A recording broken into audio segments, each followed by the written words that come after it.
Yo, what is going on, guys? Welcome back to the channel. My name is Hart, and today I'll be breaking down the NFL Sunday slate here on DraftKings. $1 million up top to first place. So hopefully you guys or I take it down. That'd be huge. Happy Saturday, by the way. Before I get into this breakdown, if you could do just one thing for me, hit that like button. Really helps out my channel. I do really appreciate it. Hit that subscribe button, turn on notification bell, and I'll be going through my favorite pay-up options, some mid-salary options, and some value plays we can look at for tomorrow's 11-game NFL Sunday slate.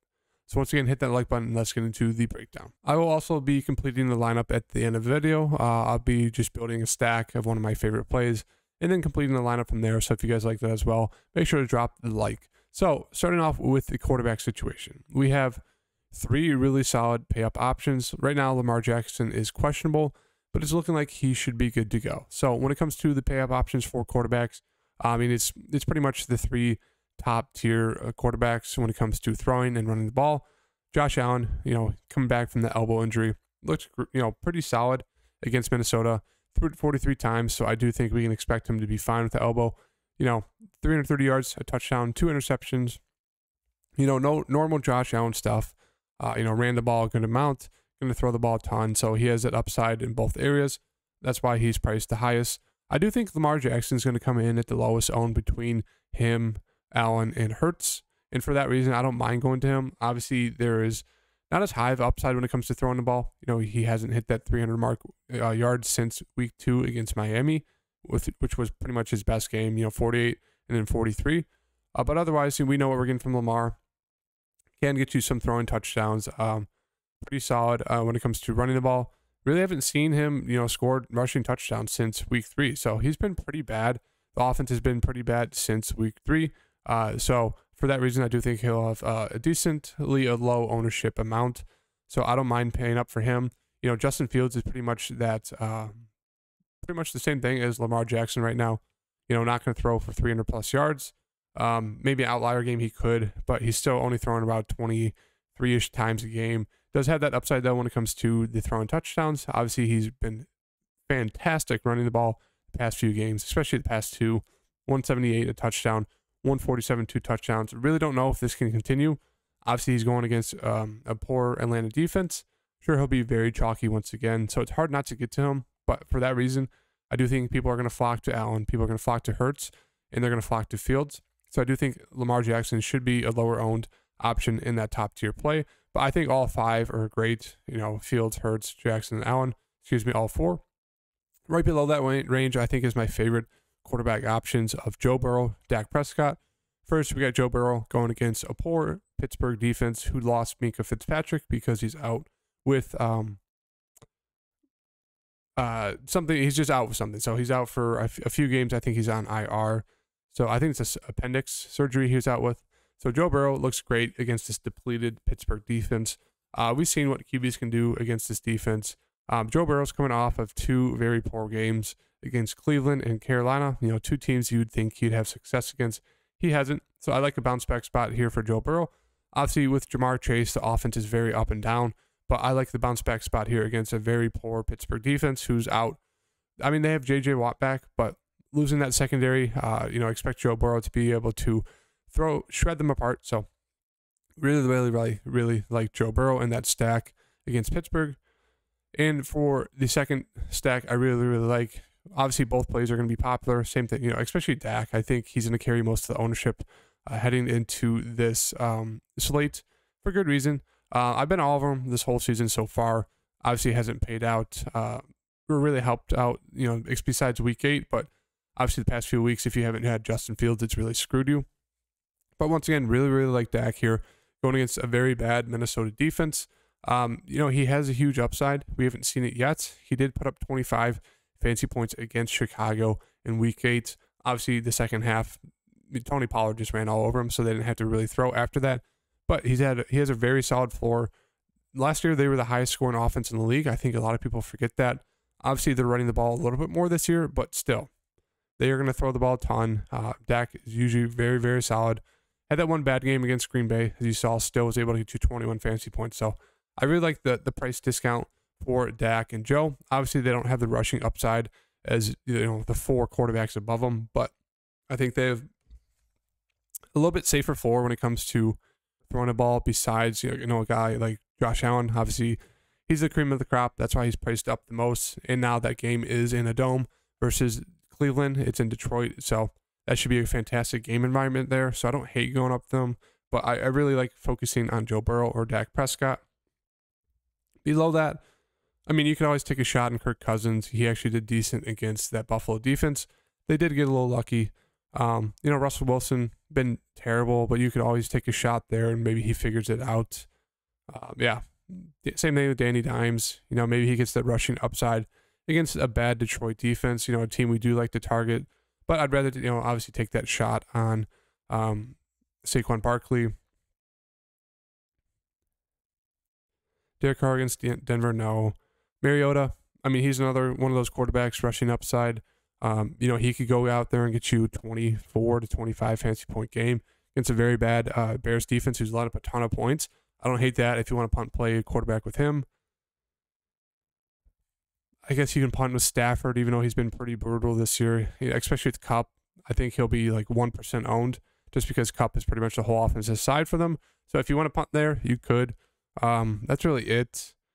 Not much love for anyone below that price. Yeah, it's pretty much just those main guys. For the running back situation, we have Saquon Barkley at the top, 8,900 going against a horrendous Detroit defense. So he looks like the best pay-up option, obviously, at running back. 8,900, he is the whole team for the Giants. So fantastic pay-up option there. Nick Chubb, him and Dalvin, not the best situations. Obviously for Nick Chubb, you really need them to get up and kind of keep the game close. Otherwise, he could easily get phased out of this game. He's been fantastic this year. Just more of a contrarian play there because if Buffalo gets up, a touchdown or two, it's really going to be hard for them to look to Nick Chubb to run the ball. They're going to have to throw it. So he's a very risky play there at 8,200. Low ownership because of that. So you could definitely take that shot there, but I don't love it. Same thing with Dalvin Cook. I guess in a situation against Buffalo's defense, he actually did very well. Broke off a big 81-yarder. So I don't mind him. He's just not involved enough in the passing game, even though he's getting a little bit more targets recently. Going against this, Dallas defense, he's just kind of there for me. Jonathan Taylor, I did mention that, bounce back spot with fired their coach, and he went off for 27 fantasy points. So if you played him because of that, it did work out. Now going against this Philadelphia defense, don't love his spot at all. So I think he's a pass for me. Kamara, very, very disappointing against a very bad Pittsburgh defense, but that's what you get for playing Andy Dalton as your starting quarterback for the Saints. So you can definitely look to him as a bounce back spot. 2 back-to-back weeks under 10 fantasy points. He's burned a lot of people. So you could definitely look to him, even though he's in a tough situation going against the Rams. But he's always in play because of that receiving upside. Josh Jacobs, he did destroy Denver in week 4. That was the start of his unreal 3-week streak. So if you want to run it back, maybe he has that success again, but he's really dropped off the past few games. A very solid game against Indiana there, but I just don't know if I can trust it. Denver's defense is really good. I think it was more of an outlier. Now he's kind of coming back down to earth, so don't love it. I like Joe Mixon a decent amount. Obviously, you can't expect him to get 5 touchdowns and 58 fantasy points, but he's going to get those touches. I think he's in the top 5 of most touches per game for running backs. Wasn't doing well before that, but he was getting at least 15 touches on the ground. He's very involved in the passing game, especially since Jamar Chase has been out. 9 targets, 5 targets. So you could definitely pair him with Joe Burrow if you like that stack. Miles Sanders looks decent against Indiana, more of a contrarian play there. I do like Stevenson a good amount against this Jets defense. I know they've been good, but Stevenson's just getting a ton of touches. He's super involved in the passing game as well, 8-7-7. So I really like the floor and upside there for Stevenson at a very, very solid price. He should pick up ownership, but for good reason. Pierce going against Washington, I do like it a good amount. We've seen in tough matchups against Philly, against the Giants. They're going to rush him a ton of yards. They're going to rush him a ton. He can get catches as well. He looks like a very, very solid and safe play there at 6,500 with a good amount of upside. Who else we got here? Pollard against Minnesota. Zeke is back, so I don't think I'd pay $6,500 for Pollard, even though he's been pretty solid. I love Cordell going against the Bears defense. Once again, their defense is giving up a ton of points. I mean, he is in a 3/4 running back situation, but I do expect him to kind of take the bulk load going into this Bears game. So I don't believe the fluff. Now, you can definitely fade him and think that they're going to run with those 3 running backs, but 6,200 for him going against the Bears defense looks solid. And then same thing for David on the backside. I mean, he's going to get you close to 15 touches if they don't need to throw the ball. Obviously, with Justin Fields, it really limits the upside of David Montgomery and kind of pretty much everyone else on the offense. But I don't mind taking a shot here. Should be decently low owned just because he hasn't been doing well. People are going to flock to Justin Fields. So I do like him there. I do like both those guys in that 6K, mid 6K range. Below that, Swift is just one of those dart throws. Still just not getting a ton of touches, which is super, super frustrating, especially for fantasy reasons. But yeah, you can look to Jamal. I'd rather take that dart throw on Swift. They're both splitting time. I mean, they're bringing in the third running back as well, so it's very frustrating there. Zeke against Minnesota defense, he's been decent this year. I don't think you have to force it. Below that, not much I love. Obviously, Dante Foreman's been decent this year. You could definitely look to him against the Baltimore defense. Who else we got here? Not a ton I like. Gibson's been pretty fine the past few weeks. You could look to Brian Robinson going against one of the worst defenses when it comes to rush, if not the worst in Houston. They're looking to rush him a ton, 13 times, 26 times against Philly. So I do expect him to get at least 15 touches. He looks very, very solid there at 5,300. I mean, that's really about it. You could definitely look to Kareem Hunt if you think the Bills are going to get up. They should look to Kareem Hunt. He really hasn't assumed that role very well this year, besides, week 1. Otherwise, he's been kind of a bust. But I do like him at 5,100 if you want a piece from that Browns-Buffalo games, which should be pretty high scoring. I do expect Hines to get more involved. Really hasn't seen much recently for the Bills, but I do expect them to start utilizing him more. But yeah, I wouldn't take it. It'd be a very, very random dart throw there. But yeah, that's pretty much it for the running back situation. Now moving on to the wide receivers. Obviously, Justin Jefferson, he's been unreal. If you want to go back to him, you can.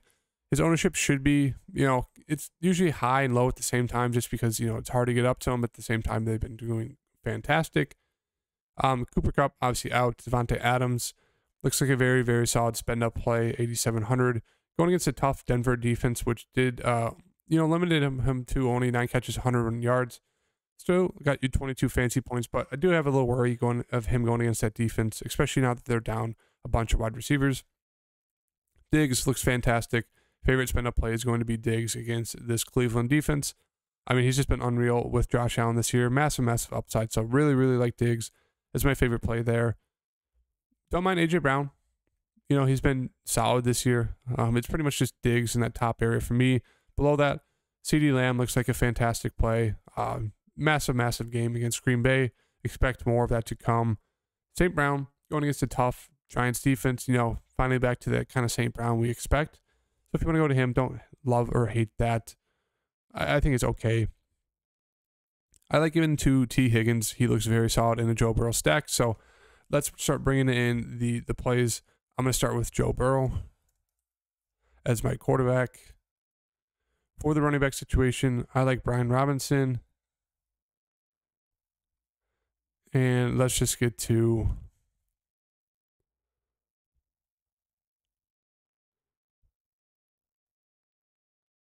Cordell for right now. Obviously, for wide receivers, you're going to want to start with T. Higgins for Joe Burrow. So we'll throw him in there. Below that, Tyler Boyd. He is priced up, pretty expensive. But once again, if you're going to stack Joe Burrow, you're either going to do it with, you could definitely do it with Joe Mixon in the mix, but I prefer getting to Tyler Boyd and T. Higgins. You could also get to Hayden Hurst. He'd be a decent pay down option at tight end, which would allow you to get to other pieces in your lineup. So you could definitely do that to get a little bit more contrarian. Cooper Kupp looks decent. Pretty bad game against Miami. You would have expected him to do more, especially because they're down big. But it was more of Donovan Peoples-Jones. So I don't mind getting to Cooper Kupp as a solid bring back option if you want that. You stack that Buffalo game. Gabe Davis is always a very nice contrarian play off of a chalky Stephon Diggs. So you can always look to him. He's very boomer bust, but when he's on, he is on. So you can definitely look to him. He's a decent price tag there. Devontae Smith, those Eagles wide receivers are always in play. Not my favorite to get to them just because of how run centric they are, but they're okay. I do really like Sutton a lot. Talked about him last week. Expected him to start getting back into the swing of things. They targeted him 11 times. Expect more of that. I do expect that, first 4-week volume for Sutton, 10 plus targets in each game. So I really like him in this matchup against Las Vegas. We saw him have 5 for 52 and a touchdown against Vegas in week 4. So really like Sutton there as a 6K pay down option. McLaurin has been fantastic. He's been just absolutely fed the ball by Taylor Heineke. So you can definitely look to him, but I do prefer getting to Brian Robinson. DJ Moore has been fed the ball by PJ Walker, but he's out with that injury. So Baker Mayfield starting. Don't love that at all. You love that. Myers is a decently solid guy when it comes to Mac Jones throwing the ball. So you can definitely look to him. You can always look to, Mooney, Thielen. They have a good amount of interest in Thielen. 7+ targets in the past 5-6 games. So you definitely look to him. Don't mind that. Pickens is a nice bring back if you're going to stack that Cincinnati game. Who else we got? I do like Gallup if you're going to, he's a very under the radar guy. If you're going to play that Dak Prescott stack, you can definitely look to him. Down into the cheaper wide receivers, Peoples-Jones, seeing a decent amount of targets. You can definitely look to him a little bit. But yeah, it's not a ton I like. Matt Collins is there. Hunter Renfrow's still in IR. Paris Campbell's actually been doing decent this year. So it's kind of all just boomer bust plays down here. Not much I really like or really think you need to jam in. Yeah, I really prefer paying up for wide receiver. Not a lot of boomer bust guys down there. I guess Matt Collins is an okay play. Yeah, that's really it. So let's fill out the wide receiver situation here.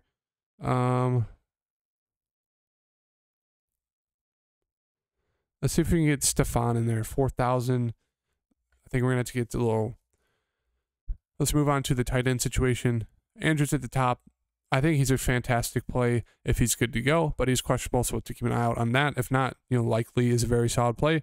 Goddard is on IR. We'll talk about in a second. Hawkinson's actually been very, very involved. 9 targets, 10 targets, so he's looking very, very solid at 5,300. Waller's on IR. Pitts against Chicago. Always in play. You can look to him. Don't love that. Love Schultz. Talked to him on the last game or last slates. 8 targets, 6 catches, 54 yards, touchdown. He's going to be in play once again. I guess Freiermuth is a decent bring back as well. If you can't get to Pickens, you can definitely get to Freiermuth. He's looking, he's pretty involved in their offense. Cole Kmet, I don't buy the hype here. He's pretty much just lucked into 2 touchdown games back to back, so don't really trust that at all. And then moving on to other tight ends, Higbee should get a decent amount of looks with Cooper Kupp gone. Higbee should see a ton of targets. We've seen games where he's gotten multiple targets, 10, 14. So I like Higbee a good amount. I don't mind going double tight end this week. I think there's a lot of cheap options at tight end of guys moving into higher usage roles. So really like targeting the tight ends. Double tight end week for me. Dolchich was a very big letdown. He was pretty chalky. I do like Foster Moreau a good amount. Starting right or tight end for that Las Vegas team. Likely, once again, you're going to be super popular if Mark Andrews is out. And let's get down to where's Hayden Hurst? 3,500. Hayden Hurst, decently involved in offense, especially if you want to, add in some other wide receivers. Hurst is a solid option. If you don't want to put Boyd alongside Higgins and Burrow, you want to get off that, get a little bit more contrarian, you can definitely look to Hurst. As I mentioned, yeah,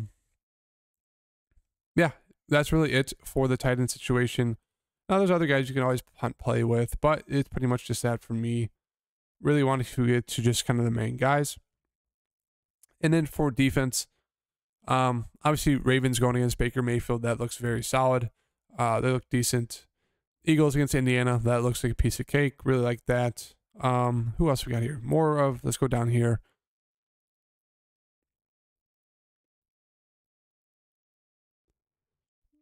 You can always punt play with the Texans, 2,400. They're going against Taylor Heineke and a team that's very up and down. You can definitely see Heineke throwing an interception that they could bring back. Raiders are a decent punt play with how bad the offense has been for Denver. Same thing with the Bears, Lions. I think all these lower teams are definitely in play. Jets against New England looks very, very good. I'm assuming they'll be very popular just with how bad Mac Jones is.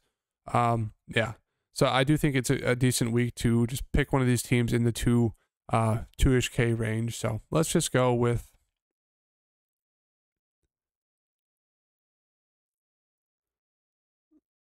the Raiders for now. Leaves us with 5,100 left over. I mentioned I do like the double tight end week. Let's just go to, I think I'm going to go to Higbee for right now, just because do expect him to gain a huge target share, even though he already has one. And then for wide receiver, that situation, 6,300 left over. You could definitely get another piece from that Buffalo game. Stephon Diggs and Gabe Davis, same lineup, is a little bit risky, but obviously with, having Josh Allen, he loves throwing to those two guys. So they could both have huge games alongside each other. But if you want to do more of a bring back, you don't have to do a bring back, but if you want to, for wide receiver situation, you put George Pickens in there. But I prefer just picking a guy with a little bit more upside. I don't mind getting into an Adam Thielen here. Obviously, you can look to George Pickens. I guess let's just do George Pickens for now. Throw him in there. 1,100 left over. That allows you to pay up for defense. You can get up to, Giants versus Detroit, Broncos, Bengals, those defenses. Or let's, put back in the Raiders defense. Higbee, you can take him out. 5,100 left over. That allows you to pay up for a Kareem Hunt. If you want a nice bring back, you'll have that little game stack there between Stephon and Kareem. Do like Michael Gallup a good amount here. As I said, flying under the radar.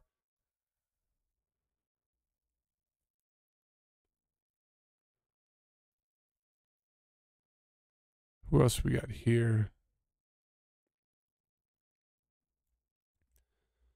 Jarvis Landry seeing a little bit of targets. Don't love that. You can get to the Matt Collins situation over there in Las Vegas. So there's a good amount of options there. But yeah, I'm going to put Higbee back in for now and just kind of leave it at that. So yeah, if you guys like the video, like the breakdown, make sure to hit that like button, subscribe, turn on the notification bell, and I'll see you guys in the next video.